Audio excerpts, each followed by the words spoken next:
Let's examine some of the many reasons why billionaire Michael Bloomberg is wasting his money on his bid to win the Democratic nomination for president. First, none of the Democratic candidates can win the nomination without the black vote. That means the former New York City mayor needs to pry black voters from former Vice President Joe Biden, who owes his front-runner status to the black voters who embrace him, given his 8 years as a loyal second-in-command to the extremely popular former President Barack Obama. Bloomberg has his work cut out for him.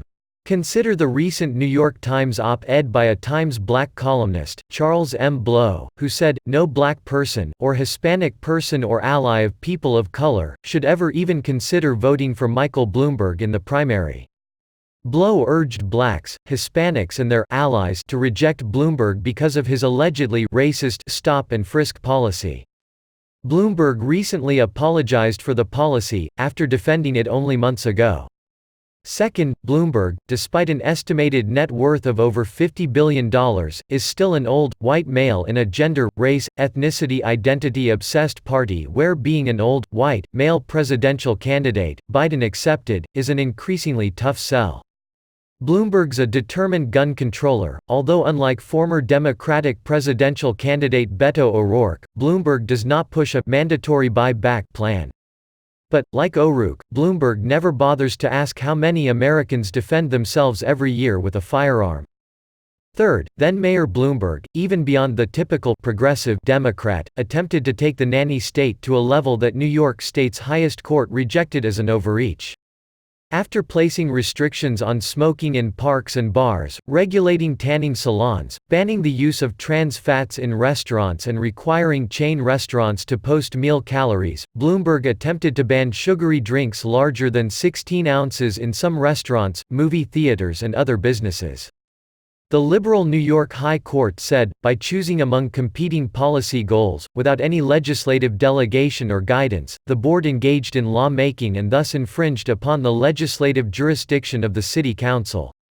Bloomberg acknowledges that his sugary soda tax would have fallen disproportionately on the poor, who also disproportionately drink sugary drinks, just as cigarette taxes disproportionately fall on the poor who disproportionately smoke cigarettes.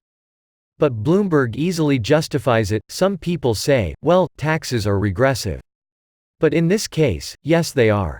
That's the good thing about them because the problem is in people that don't have a lot of money. And so, higher taxes should have a bigger impact on their behavior and how they deal with themselves. So, I listen to people saying, oh, we don't want to tax the poor, well, we want the poor to live longer so that they can get an education and enjoy life. And that's why you do want to do exactly what a lot of people say you don't want to do. So the poor, according to Bloomberg, can get an education because they'll live longer? All of this makes Bloomberg the very definition of the moral busybody scorned by respected writer C.S. Lewis, who said, of all tyrannies, a tyranny sincerely exercised for the good of its victims may be the most oppressive. It would be better to live under robber barons than under omnipotent moral busybodies. The robber baron's cruelty may sometimes sleep, his cupidity may at some point be satiated, but those who torment us for our own good will torment us without end, for they do so with the approval of their own conscience. Why not levy taxes on the rich people to deter them from engaging in unhealthy behavior?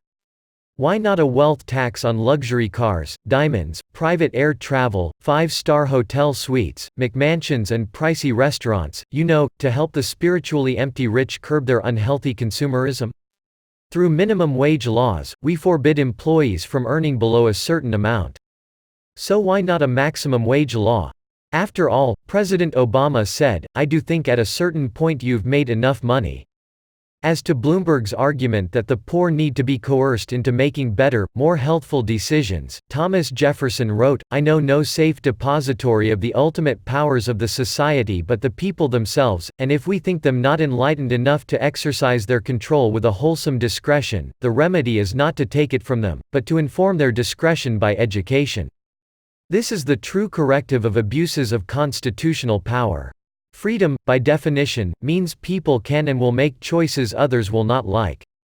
But to encourage people to make better decisions, one does not rob them of freedom of choice. One uses persuasion, not compulsion.